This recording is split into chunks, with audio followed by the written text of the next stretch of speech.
बिस्मिल्लाहिर्रहमानिर्रहीम। Dear students, हम chapter number 14 refraction of light and optical instrument के को स्टडी कर रहे थे और लास्ट लेक्चर में हमने spherical mirrors and types of spherical mirror के मुतालिक स्टडी किया था और चंद न्यूमेरिकल्स भी हमने सॉल्व किए थे। आज के जो हम लेक्चर में स्टडी करने जा रहे हैं बड़ी इंटरेस्टिंग टॉपिक। अगर हम गौर करें कि अपने मोबाइल फोन्स के अंदर हम 8 मेगापिक्सल, 10 मेगापिक्सल, 20, 30, 40 मेगापिक्सल के कैमरे को यूज कर रहे हैं। अगर हम गौर करें तो अल्लाह तबारक व तआला ने हमारी आंखों के अंदर 576 मेगापिक्सल की कैमरे की क्वालिटीज हमें अता की है कि किस तरह से वर्क करती हैं हमारी आंखें, क्या क्या फंक्शंस होते हैं, क्या क्या चीजें इसमें मौजूद होती हैं और हम किस तरह से ऑब्जेक्ट को देखते हैं। तो आज के लेक्चर में हम इसको जानेंगे और सीखेंगे। तो आज का हमारा टॉपिक है ह्यूमन आई। अगर हम देखें हमारी आंख फ्रंट से हमें कुछ इस तरह से नजर आती है और एक्चुअली हमारी आंख क्या है, एक बोल है, एक स्फीयर है। तो अगर हम उस स्फीयर को बीच में से कट कर दें, जैसे कि ये आई से हम इसको ऐसे घुमाएं और बीच में से सेंटर में से कट कर दें, तो हमें कुछ इस तरह की फिगर नजर आती है ताकि हम उस तमाम चीजों को जिसके जरिए जान सकेंगे। हमारी जो आई, ह्यूमन आई, वो 3 मेजर पार्ट्स पर डिपेंड करती है, जिसमें नंबर 1 है sclera, choroid and retina. Sclera क्या है? Actually this is the front part of the eye, बैरूनी बाहर का फ्रंट हिस्सा जो कहलाता है स्क्लेरा कहलाता है, सेंटर पार्ट कोराइड कहलाता है एंड द ब्लास्ट में वो कहलाता है रेटिना। स्क्लेरा के अंदर जो हमें ये व्हाइट हिस्सा नजर आ रहा होता है आंख के अंदर, जिसे हम कहते हैं कॉर्निया, और कॉर्निया के बिल्कुल पीछे साथ ही जो कि एक शेडेड हिस्सा होता है, किसी का ब्लू, किसी का ब्लैक, डार्क ब्राउन, इसको हम कहते हैं आइरस। आइरस के सेंटर में एक होल सुराख मौजूद होता है जिसके जरिए लाइट की रेज पास होकर गुजरती हैं। हम इस होल को कहते हैं पपिल। अच्छा जी, कॉर्निया यानी कि कॉर्निया और आइरिस के दरमियान जो ये जगह है, इसके अंदर एक लिक्विड मौजूद होता है जिसे हम कहते हैं एक्वेस ह्यूमर। और इस एक्वेस ह्यूमर और ये आइरिस के बिल्कुल बैक साइड पर एक लेंस मौजूद होता है जिसके जरिए हम चीजों को देख सकते हैं, चीजों को देखने में मदद करता है। अगर आप लेंस को गौर करें तो इसकी शेप कुछ ओवल की तरह सी है, यानी कि ये इसके एजेस जो है वो थिन है, पतले हैं, और इसका सेंटर जो है थिक है। तो हमने भी लेंसेज के मुतालिक हमने स्टडी किया था कि एक ऐसा लेंस जिसका सेंटर थिक हो, सेंटर पार्ट थिक हो और इसके एजेस, कॉर्नर्स जो है वो थिन हो, हम ऐसे लेंस को कहते हैं कॉन्वेक्स लेंस। और कॉन्वेक्स लेंस कौन सा लेंस होता है, डाइवर्जिंग या कन्वर्जिंग? इसको आप सोचिए और अभी हम थोड़ी देर में इसको बताएंगे कि किस तरह से वर्क करता है। आप सोचिए कि कॉन्वेक्स लेंस कौन सा है, कन्वर्जिंग या डाइवर्जिंग।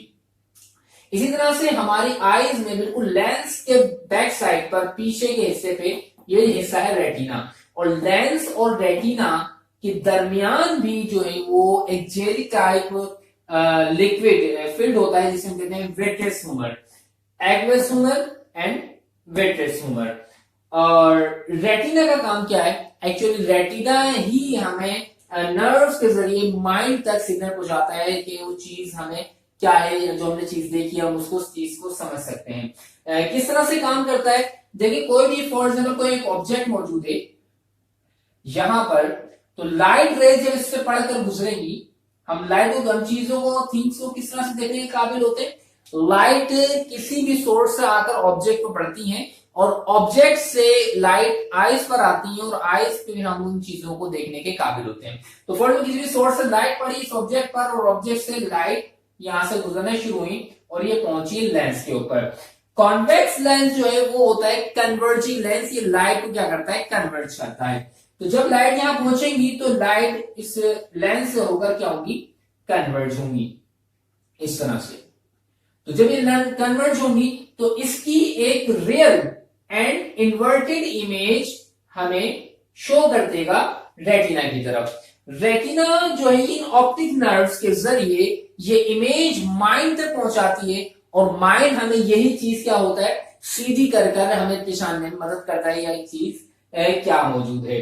तो ये छोटे से अंदाज में ये कोशिश की गई है कि आपको हम आईज के फंक्शन को समझा सकें और किस तरह से किन चीजों पर डिपेंड करता है, कंस्ट्रक्ट करता है। अच्छा, इसमें जो आयरस है, आयरस का भी बहुत अहम किरदार है, बहुत अहम फंक्शन है।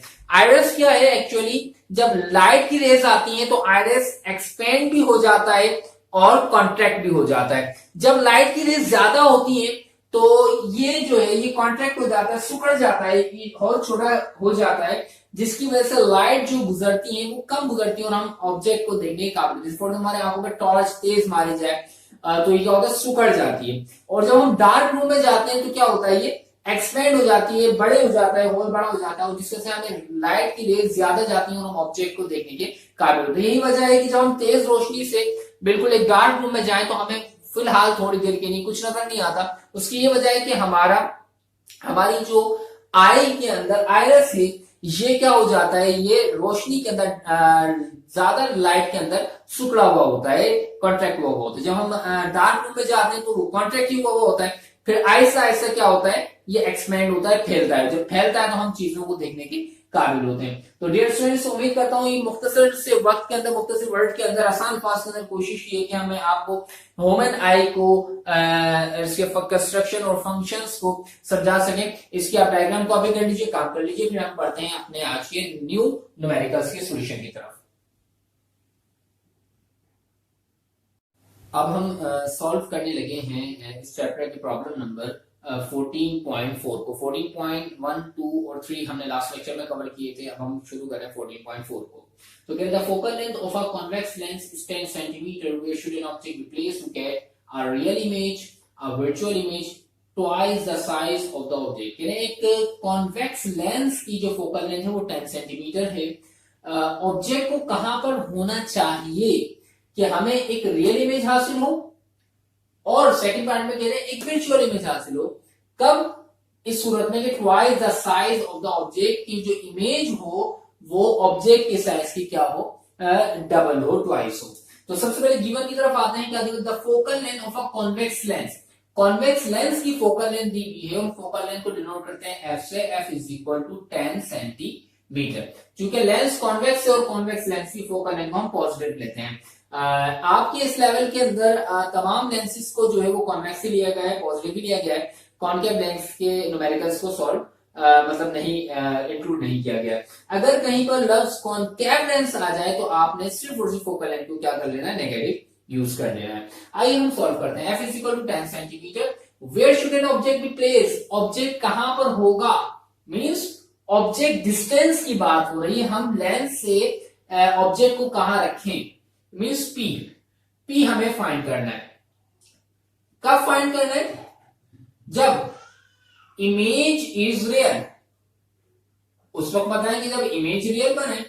सेकंड में भी आपको ऑब्जेक्ट डिस्टेंस ही मालूम करना है उस सूरत में जब इमेज इज वर्चुअल। इमेज का हो वर्चुअल हमें हासिल हो।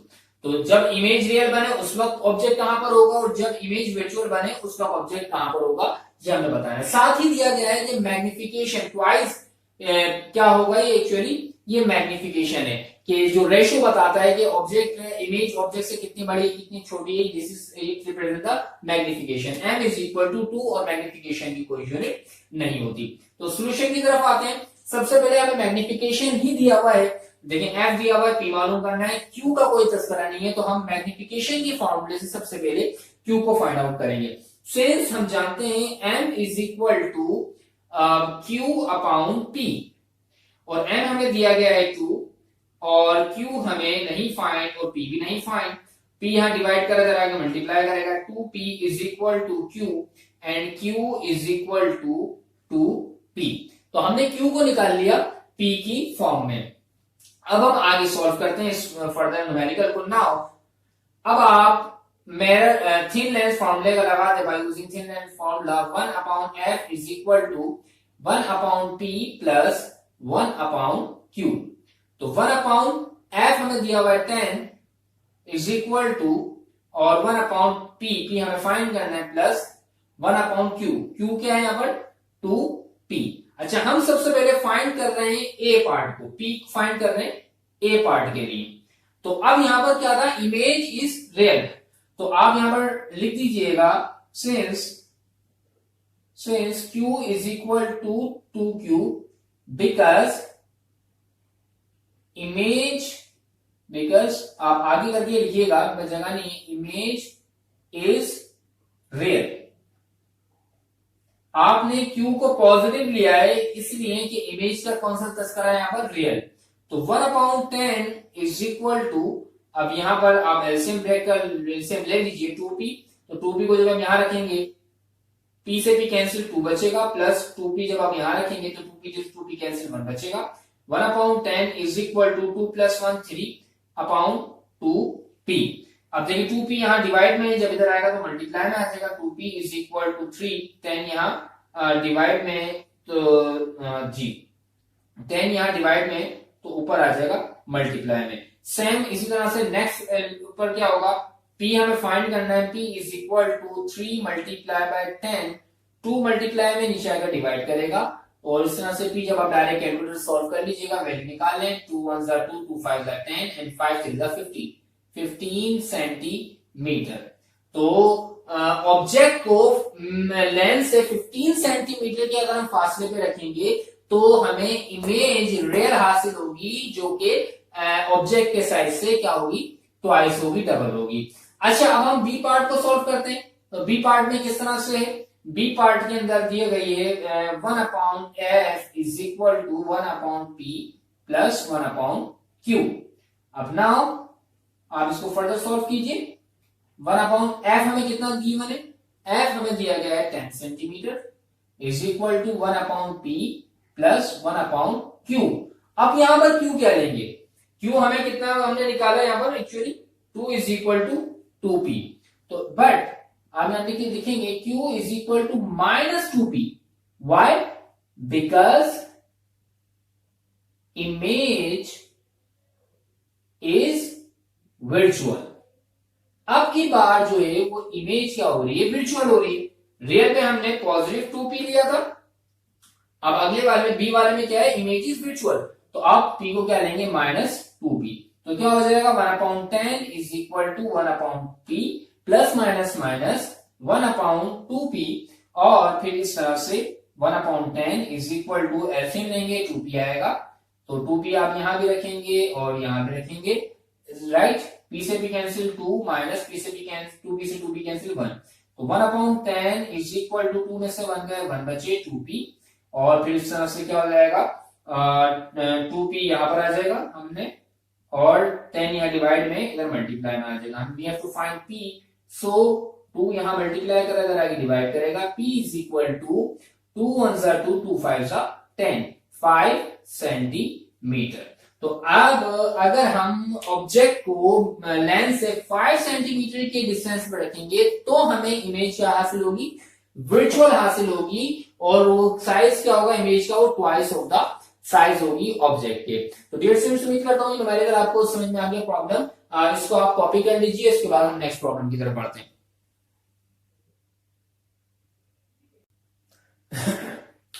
अब हम न्यूमेरिकल नंबर 14.7 को सॉल्व करते हैं, जिसमें कह रहे हैं the distance between an object and screen is 49 centimetre. A convex lens is placed between the object and the screen, so as to get an image on the screen magnified 6 times, calculate the focal length of the lens। कह रहे हैं कि एक screen और object के दरमियान, the distance between object and screen, screen और object के दरमियान का जो डिस्टेंस है वो 49 सेंटीमीटर है, और एक कॉन्वेक्स लेंस ऑब्जेक्ट और स्क्रीन के दरमियान रखा हुआ है, तो जिसकी वजह से क्या होती है कि एक इमेज स्क्रीन पर 6 टाइम्स ग्रेटर, लार्जर, 6 टाइम्स बड़ी हासिल होती है। तो अब आपको focal length of the lens मालूम करना है, लेंस की क्या मालूम करनी है, फोकल लेंथ फाइंड करनी है। सबसे पहले समझे कि यहाँ पर स्क्रीन और ऑब्जेक्ट के दरमियान का डिस्टेंस है 49 सेंटीमीटर, तो इससे क्या मुराद है।